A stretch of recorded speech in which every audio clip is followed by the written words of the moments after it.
Bitcoin banking and the Fed. All right, here's a point of view that I haven't heard elsewhere. So I want to present it to you. And before that, make sure you like, share, comment, subscribe, watch my other videos. So, Bitcoin was created to try to replace the US dollar, right? And that may or may not happen in the future, who knows, right? It depends on politicians, it depends on policy, if it's allowed to happen. Because through Lightning Network, it can be done. It's just a matter of if it's going to be adopted, right? So the dilemma of investments is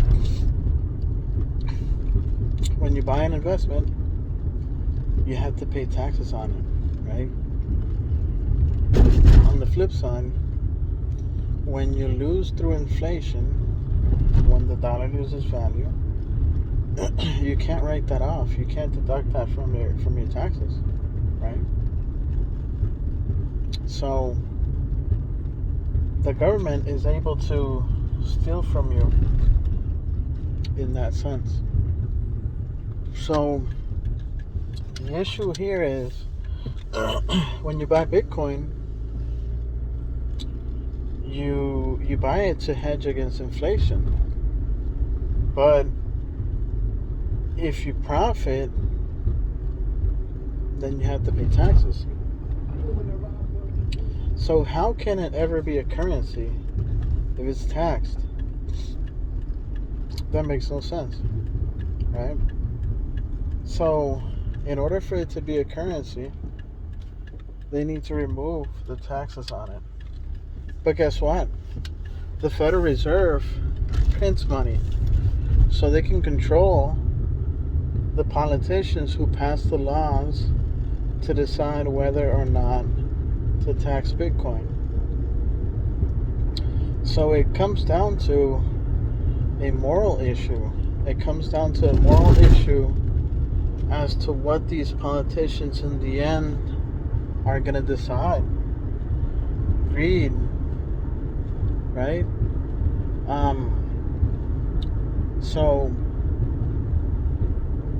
it's a complicated issue, because if the Federal Reserve is able to print and buy out anyone they want, then the Federal Reserve can do whatever they want. They can put all the rules, right?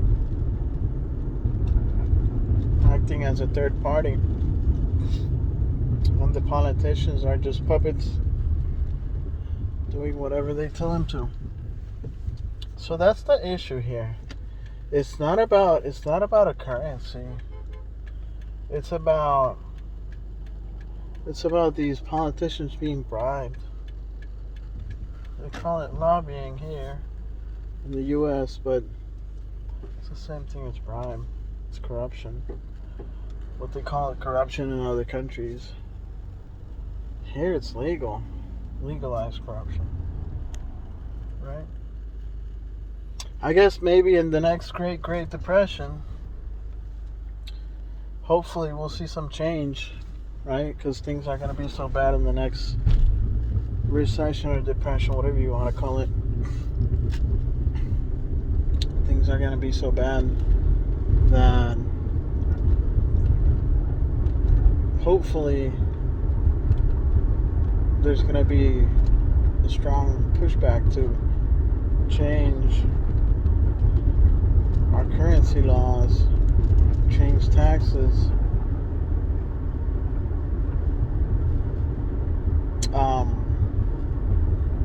and a way on how to manage the national debt. I mean, there's going to have to be a bunch of changes that are going to have to take place. And right now, the country being at 30 trillion plus in debt, national debt, that's just one of them.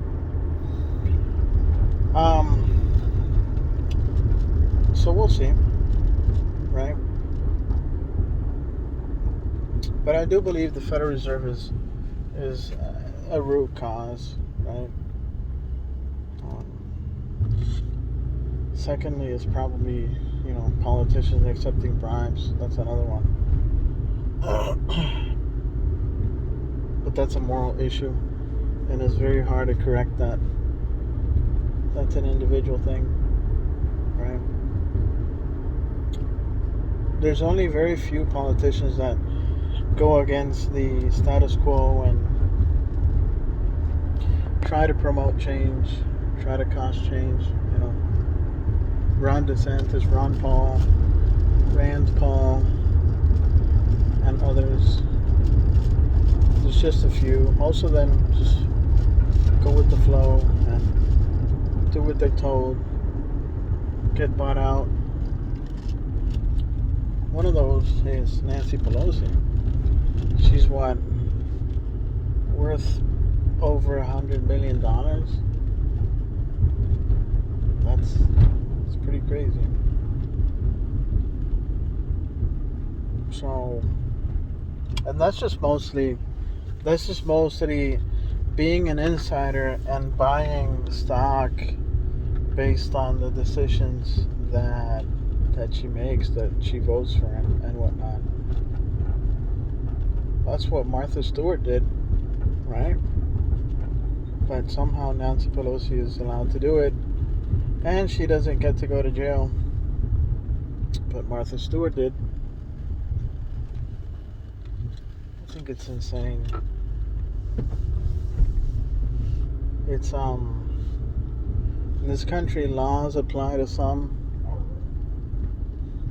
and to others they don't, right? If you're in the bottom, laws, everything applies to you. All the laws apply to you, right? You have to follow everything. But if you're at the top and you got money and you got power and influence, you can do whatever you want. That's how I see it. Anyways, like, comment, share, subscribe, watch my other videos, and have a nice one. Good day.